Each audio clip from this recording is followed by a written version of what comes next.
Popularized by the Dutch teams of the 1970s, the 4-3-3 formation is one of the more well-established and revolutionary formations in world football. Managers across the globe, from non-league football all the way to the international level, implement the 4-3-3 as the foundation for their teams.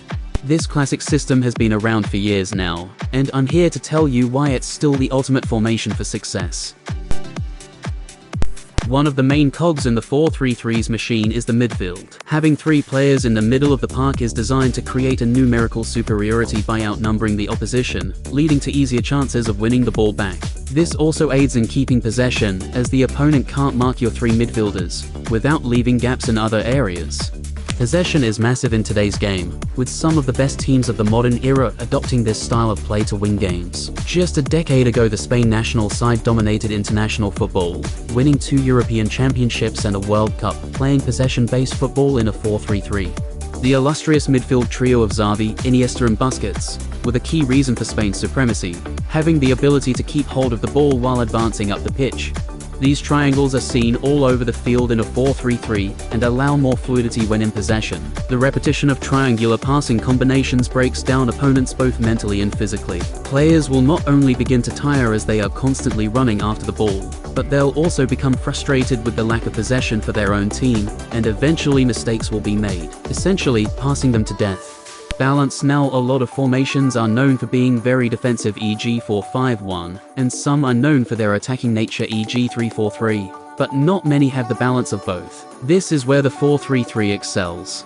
With a midfield consisting of a defensive midfielder as well as a box-to-box and attacking, the central zones of the pitch cover all bases.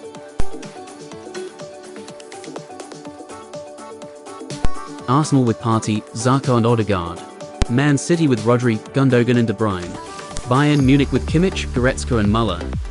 The style of play that consists of these three midfield archetypes working together means that their teams are supported both offensively and defensively, with strength in numbers on both sides of the ball. The key being that the box-to-box helps both attack and defense. Teams that use two holding midfielders, say in a 4-4-2, tend to struggle on the transition and link-up play. Wingers. The typical winger is known for their ability to beat a man with pace and dribbling, to attack defenders one-on-one, and create chances for their team. But the attributes of a wide player don't solely have to be just that. Their position on the pitch is a crucial part of the 4-3-3, and it involves more than just creativity on the ball.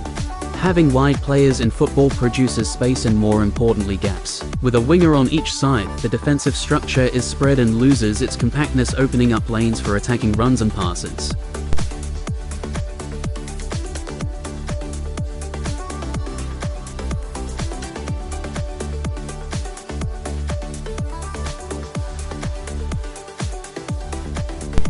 Making the pitch as wide as possible also gives more options when playing out from the back, as the winger is another option for counter-attacks and other outlet passes from the defense and goalkeeper.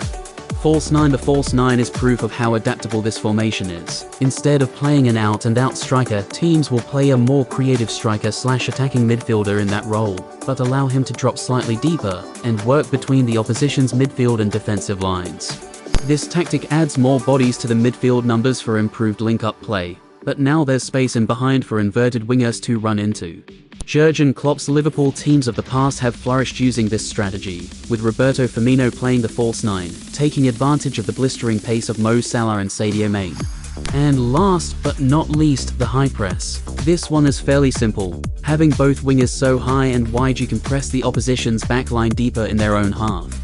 Most defenders are known for being below average on the ball, to put it nicely. If you can win the ball in the other team's half, or even their own third, it gives you an instant threat on goal, and the backline panics.